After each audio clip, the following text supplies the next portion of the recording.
Everyone, আসসালামু আলাইকুম। This is Murshada Alia from B with Alia. আশা করছি আপনারা সবাই সুস্থ আছেন, ভালো আছেন এবং নিরাপদে আছেন। আর আমি আপনাদের স্বাগত জানাচ্ছি আমার নতুন ব্লগ দেখার জন্য। তো সবার দুপুরে খাওয়া দাওয়া শেষ করে ফেলার পরে আমি টেবিলটা একটু গুছিয়ে নিচ্ছি, কারণ হচ্ছে আজকে আমি ওয়াটারমেলন দিয়ে একটা ভাইকিং শিপ বানাবো। তো আমার ছোট ছেলে শামসের অনেক শখ হচ্ছে আমি যেন ওয়াটারমেলন দিয়ে একটা ভাইকিং শিপ বানিয়ে ওকে দিই, ও এটা দিয়ে খেলবে।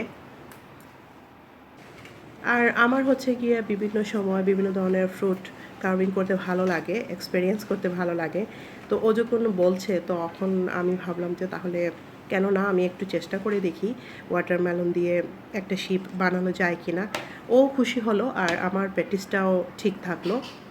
আশা করছি আপনাদেরও ভালো লাগবে।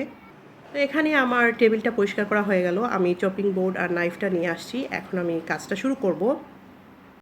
তো এখন তো গরমের সিজন, এখন অনেক ধরনের ফ্রুটস আমাদের বাজারে পাওয়া যাচ্ছে। আম, কাঁঠাল, লিচু, তারপর কালো জাম, তরমুজ, আনারস।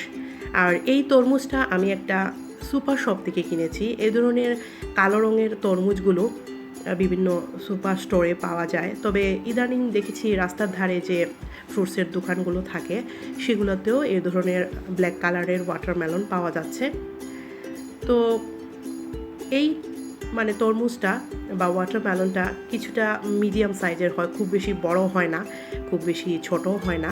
তো সেই জন্য এটাই আমি চুজ করেছি আমার ভাইকিংস শিপ বানাবার জন্য। তো আমি কি করেছি সেটা তো আপনারা নিশ্চয়ই দেখেই বুঝতে পেরেছেন। নিচের দিকটা হালকা করে কেটে নিয়েছি তরমুজটা যাতে ভালো করে সেট আপ হয়ে বসতে পারে, আর মাঝ বরাবর কেটে ওটাকে অর্ধেক করে নিয়েছি। যে সাইডটা একটু বড় রেখেছি সে সাইডটা দিয়েই আমি শিপটা বানাবো, আর যে সাইডটা একটু ছোট করে কেটেছিলাম অর্ধেক করার সময় সেই সাইডটা দিয়ে আমি এরকম পিস পিস করে নিচ্ছি বোটের শেপ দেওয়ার জন্য। তো এখন আমি এই পিসগুলোকে একটু লাগিয়ে দেখে নিচ্ছি এটা ঠিক আছে কি না। তো ছোট থেকে বড় এভাবে এটা লাগাতে হবে। তো প্রথমে আমি বড় সাইজটা লাগিয়ে উপরে ছোট সাইজটা দিচ্ছি, আর এর উপরে এর চেয়ে যে ছোট করে সাইজ করে কেটেছি সেটা ঠিক এভাবে দিয়ে দেব। আর এই ধরনের কার্ভিং টুলস লাগবে আমার। এই ধরনের কার্ভিং টুলসগুলো আজকাল বিভিন্ন প্রকারের দোকানে পাওয়া যায়, ফ্রুটস কার্ভিংয়ের টুলস। তো এটা দিয়ে আমি এর সাইডের দিকে ঠিক এভাবে ঢুকিয়ে জাস্ট ঘুরিয়ে নিলেই এভাবে গোল হয়ে ছিদ্র হয়ে বেরিয়ে আসবে। তো এটা আমি কিছুটা জাহাজের যে জানালা টাইপের থাকে সেভাবে করার জন্য এভাবে কেটে নিয়েছি। তো চাইলে হচ্ছে তরমুজের ভিতরটা খালি করা নেওয়া যেতে পারে। তো আমি আর খালি করছি না, যেহেতু এটা তো আমি আসলে কোথাও নিয়ে যাচ্ছি না, আমার বাসার জন্যই বানাচ্ছি। শামস একটু পছন্দ করেছে, তো ও একটু খেলবে, তারপর হচ্ছে ফ্রিজে রেখে দেব, আমরা পরে এটা কেটে খাওয়া যাবে। তো এখন আমি যে পিসগুলো ছোট ছোট করে কেটেছিলাম ওগুলোকে হচ্ছে টুথপিক দিয়ে ঠিক এভাবে গেঁথে নিয়েছি। আর এই যে গোল গোল হয়ে যে ছিদ্র করার জন্য গোল গোল করেছিলাম সেগুলা ফেলে দেব না, ওগুলো আমি যে টুথপিকগুলো একটু বেরিয়ে আছে ওগুলোর মধ্যে দিয়ে দেব, তাহলে টুথপিকটাও ঢেকে গেল আর একটা ডিজাইনও হয়ে গেল।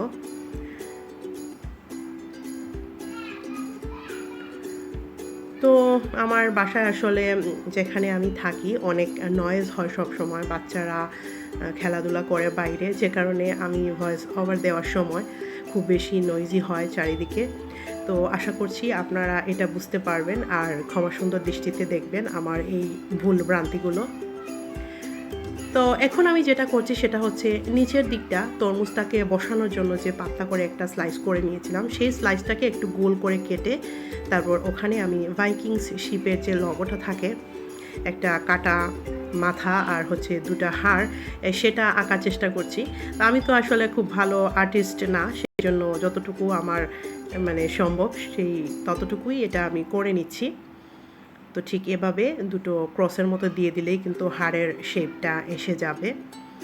তো আমি সেই কার্ভিং টুলস দিয়ে এটাকে এরকম করে নিচ্ছি। তো হয়ে গেল এটা। এখন আমি একটা এরকম সাসলিক কাটি বা যে কোনো ধরনের একটা কাটি দিয়ে আমি তরমুজটার মাঝ বরাবর ওই লগোটা এখানে বসিয়ে দেব। এটা কিছুটা ফ্ল্যাগের মতো হবে বা নৌকার যে পালটা থাকে সেটার মতো দেখতে লাগবে, আর ভাইকিংস শিপের যে ভাইবটা আছে সেটা চলে আসবে এই এটা দেওয়ার পরে। তো আগের আমলের যে ভাইকিং শিপগুলো ছিল সেগুলোতে কিন্তু এরকম সুতো বাঁধা থাকতো। তো আমি এরকম কালো রঙের সুতো নিয়েছি, সুতোটা দিয়ে আমি টুথপিকের সাথে এভাবে 3 কোণায় 3টা সুতো জাস্ট লাগিয়ে দিলাম দেখার জন্য। তো প্রথমে আমি 2 দিকে এরকম 2টা নৌকোর পালের মতো দিয়েছিলাম। তো আমার কাছে এই দুটো দেওয়ার পরে বেশি ভালো লাগছিল না, তো দেখি কীরকম লাগে এটা।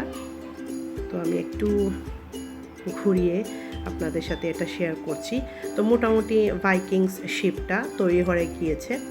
তো কীরকম লাগলো আপনারা অবশ্যই এটা কমেন্টসে জানাবেন, আর আমি যদি কোনো ভুল করে থাকি সেটাও অবশ্যই কমেন্টসে জানাবেন। তো এই দেখেন আমি একটু সরে গিয়েছিলাম, এসে দেখি ওরা এখানে একটা মানে সোলজার নাকি শিপের ক্যাপ্টেন বসিয়ে দিয়েছে, আর লেগো দিয়ে পানি বানানোর চেষ্টা করছে, শামস আর সাইন ওরা খেলা শুরু করে দিয়েছে ওয়াটারমেলনটা দিয়ে। আমি কিন্তু এখনও এটা মানে ঠিকমতো শিওর না এটা হয়েছে কি না, কিন্তু ওরা খেলা শুরু করে দিয়েছে। এই হচ্ছে অবস্থা। তো সবার কাছে অনুরোধ থাকবে, আমার চ্যানেলটা যদি এখনও সাবস্ক্রাইব করে না থাকেন তাহলে প্লিজ আমার চ্যানেলটা সাবস্ক্রাইব করে নেবেন, আর যারা সাবস্ক্রাইব করেছেন তাদের সবাইকে অনেক অনেক ধন্যবাদ। তো এখন আমি কিছু ফ্রুটস দিয়ে ভাইকিংস শিপটাকে একটু সাজিয়ে নিলাম। তো এই তো হয়ে গেল আমার তরমুজের ভাইকিংস শিপ। আশা করছি আপনাদের ভালো লেগেছে। তো আজকের জন্য এইটুকুই। সবাই অনেক ভালো থাকবেন, আমাদের জন্য দোয়া করবেন। আল্লাহ হাফেজ।